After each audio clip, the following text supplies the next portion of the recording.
Hi everyone, welcome back. तो आज की इस वीडियो में हम बात करेंगे फ्री ट्रांसफॉर्म टूल की। स्टार्ट करते हैं। तो फ्री ट्रांसफॉर्म टूल को एक्टिवेट करने के दो तरीके हैं बेसिकली। फर्स्ट वन इज़ आप एडिट में जाएंगे। एडिट में जाने के बाद आपके पास यहाँ पे एक ऑप्शन होता है फ्री ट्रांसफॉर्म, या आप कंट्रोल टी प्रेस करेंगे तो भी एक्टिवेट हो जाता है। पर अभी आप देख सकते हैं कि ये इनएक्टिव है। वो इसलिए है क्योंकि हमने यहाँ पे किसी भी ऑब्जेक्ट को सिलेक्ट नहीं किया हुआ। तो सबसे पहले कुछ चेंजिंग्स हैं जो अभी हम इस पे काम करने से पहले करेंगे। सबसे पहले यहाँ पे दो न्यू लेयर ले रहा हूँ, बल्कि हम एक लेयर लेंगे। एक हम डिलीट कर लेते हैं, इसको मैं नीचे ले आता हूँ and I will call this background.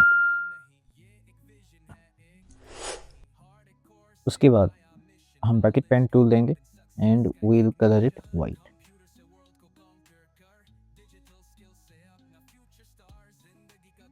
उसके बाद हम अगेन कंट्रोल प्लस जे दबाएंगे और इस लेयर की कॉपी लेंगे। तो हम इसको स्मार्ट ऑब्जेक्ट कर देते हैं and we will call this layer as rasterized layer.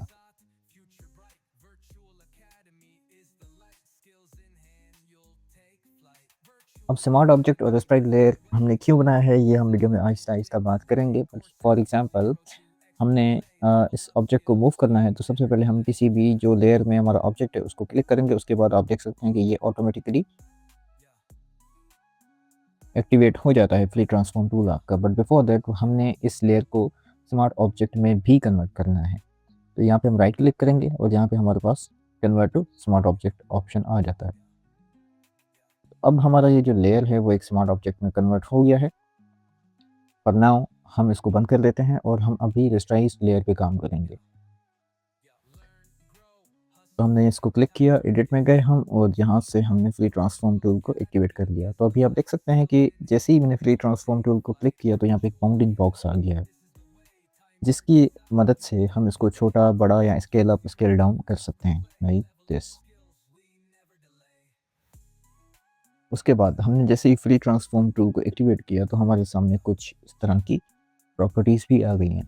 सबसे पहले हमारे पास यहाँ पे रेफरेंस पॉइंट की प्रॉपर्टी है, जिसमें इसको जैसे ही मैंने चेक किया तो यहाँ पे एक रेफरेंस पॉइंट आ गया है। इसका काम क्या है वो भी हमें आगे आहिस्ता आहिस्ता पता चलता जाएगा। तो ना उसको मैं बंद कर देता हूँ। उसके बाद हमारे पास एक्सेस आ जाता है।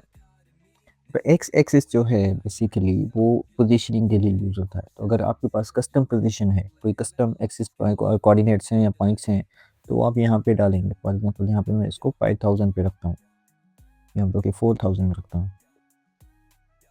तो अभी आप देख सकते हैं कि इसकी पोजीशन चेंज हो गई, ये मूव हो गया टू द लेफ्ट साइड। या मैं इसको 3 पे कर दूँ तो ये और मूव हो गया। Similarly we have Y axis, इसमें आपकी हॉरिजॉन्टल पोजीशनिंग चेंज होती है। फॉर एग्जांपल मैं इसको भी 3000 पे रखता हूँ, तो आप देख सकते हैं कि इसकी पोजीशन हॉरिजॉन्टली चेंज हुई।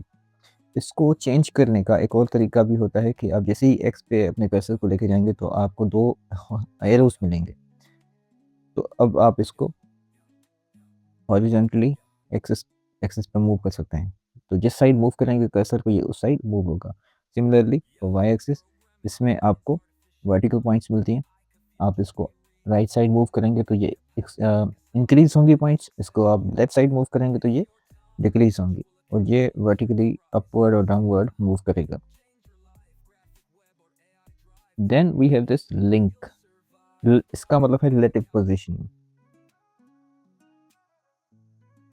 अब ये बेसिकली होता ऐसे है कि मैं इसको क्लिक करके यहाँ पे 10,000 लिखता हूँ, यहाँ 1000 लिख रहा हूँ, तो ऑटोमेटिकली हमारी ये वाली पोजीशन भी चेंज होगी। अगर इसको मैं 2000 लिख दूँ तो ये रिलेटिव पोजीशनिंग होती है बेसिकली, ये मतलब एक दूसरे के साथ रिलेटिव होती है, साथ साथ चेंज होती है। देन वी हैव विड्थ, हम इससे इसकी स्केलिंग भी चेंज कर सकते हैं। फॉर एग्जांपल इसकी विड्थ अभी 100% है, मैं इसको 50% भी ले आता हूँ। तो आप देख सकते हैं कि हमारी हॉरिजॉन्टल जो हाइट थी हमारी वो भी 50% भी आ गई है, बिकॉज हमने यहाँ पे लिंक का ऑप्शन चेक किया हुआ है। जैसे ही मैं इंटर प्रेस करूँगा तो ये उसी मतलब 50 इसकी अगर वेट कम दी है तो 50% इसकी हाइट भी ऑटोमेटिकली कम हो जाएगी। बट अगर अगर आप इसको अनचेक कर लेते हैं तो ये अब लिंक नहीं है। तो बेशक ये 50 अगर आप इसको 70 करेंगे तो इसकी जो हाइट है वो बढ़ जाएगी, पर इसकी जो पिक्चर है वो पिक्सेलेट हो जाएगी, ख़राब हो जाएगी। तो it's not so much useful in most cases. मैं कंट्रोल Z प्रेस करता हूँ और उसको मैं यहाँ पे ले आता हूँ वापस,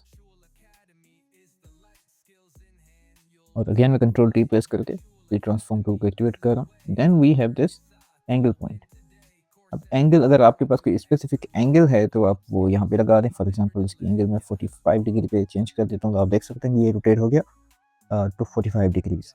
बट सिमिलरली अगर आप यहाँ से इसको ड्रैग कर लें तो यहाँ से भी इसकी एंगल आप चेंज कर सकते हैं, और यहाँ से इसको आगे पीछे करके इसकी एंगल को कंट्रोल कर सकते हैं। तो फॉर नाउ हम इसको 0 पर रखते हैं, and after that we have 2 more options. One is horizontal skew level and the vertical skew level. इससे बेसिकली आप स्क्यू एंगल को कंट्रोल कर सकते हैं। फॉर एग्जांपल यहाँ पे मैं 30 एंगल डालता हूँ तो आप देख सकते हैं कि ये हॉरिजॉन्टली स्क्यू हो गया टू 30 डिग्रीज। सिमिलरली हमारे पास वर्टिकल का ऑप्शन भी होता है। अगर मैं यहाँ पे भी कस्टम एंगल डालूँ तो आप देख सकते हैं कि ये वर्टिकली स्क्यू हो गया है ऑन 30 डिग्रीज। एंड उसके अलावा आपके पास सेम एरो वाला ऑप्शन भी होता है। अगर आप इसको लेफ्ट या राइट ड्रैग करेंगे तो इसकी स्क्यू लेवल एंगल को चेंज कर सकते हैं आप। मैं इसको रीसेट कर देता हूँ। अब आते हैं हम अपने रस्ट्राइज लेयर और स्मार्ट ऑब्जेक्ट पे।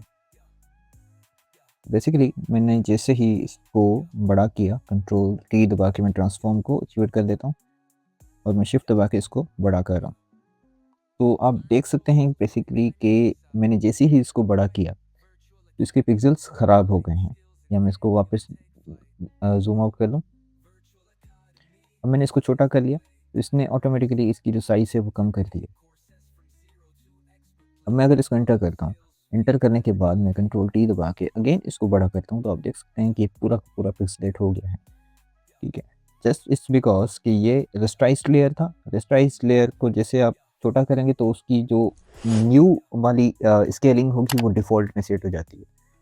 तो इस प्रॉब्लम को सॉल्व करने के लिए हमारे पास यहाँ पे स्मार्ट ऑब्जेक्ट का ऑप्शन होता है। फॉर एग्जांपल अगर मैं इसको ऑफ कर लूँ और इसको ऑन कर लूँ तो मैं इसको कंट्रोल T दबा के कितना भी बड़ा कर लूँ तो एंटर दबा दूँ तो ये पिक्सेलेट नहीं होगा। आप देख सकते हैं कि इसके पिक्सेल्स ख़राब नहीं होंगे। और मैं अगर इसको छोटा कर दूँ,